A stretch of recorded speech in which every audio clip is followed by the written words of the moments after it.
বাংলাদেশ জাতীয় দল বিএনপির চেয়ারপারসন উপদেষ্টা, পাবনা জেলা বিএনপির সম্মানিত আহ্বায়ক জনাব হাবিবুর রহমান হাবিব ভাই সহ বিভিন্ন প্রকার নেতৃবৃন্দ, সাংবাদিক বন্ধুগণ, সবার প্রধান সালাম, আসসালামু আলাইকুম রহমতুল্লাহ।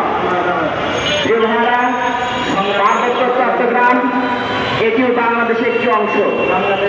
এখানে পার্বত্য চট্টগ্রামে যে উপজাতীয় শাসন ব্যবস্থা, এটা কিভাবে ভিন্ন হতে পারে? এই শাসন ব্যবস্থার কারণে বিভিন্ন রাষ্ট্রের উন্নয়নের দিক থেকে তারা পিছিয়ে যাচ্ছে। এজন্য বাংলাদেশের প্রত্যেক ইঞ্চি মাটি এবং সেই সাথে যদি বাংলাদেশের সেই শাসন ব্যবস্থা, রাষ্ট্রীয় শাসন ব্যবস্থা যদি এখানে প্রতিষ্ঠিত হয়, তাহলে বাংলাদেশের উন্নয়ন থেকে তারা কখনো পিছিয়ে পড়বে না।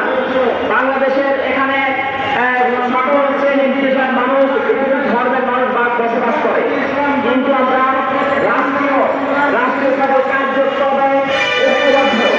আমরা জানি দীর্ঘ 17 বছরে শেখ মুজিবুর সরকার তারা নিজের মতো নিজস্ব কায়দায় তারা বিভিন্ন জায়গায় তারা এভাবে লোকসেট করেছে, যার কারণে বাংলাদেশে এখনো কেন পার্বত্য চট্টগ্রাম অশান্ত?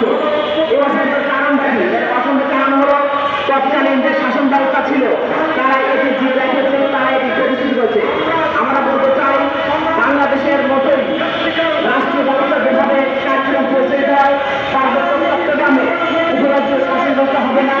রাষ্ট্রীয় সকল উন্নয়ন একসাথে আমরা চাই এবং সকল উন্নয়ন যেন বাংলাদেশে একটি সুখী সমৃদ্ধশালী একটি রাষ্ট্র প্রতিষ্ঠিত হয়, যেখানে মানুষের ভাতের অধিকার, ভোটের অধিকার, মানুষের মৌলিক অধিকার, অন্ন বস্ত্র শিক্ষা বাসস্থান নিশ্চিত প্রদান করে বাংলাদেশটি সুখী সমৃদ্ধশালী একটি রাষ্ট্র প্রতিষ্ঠিত হয়।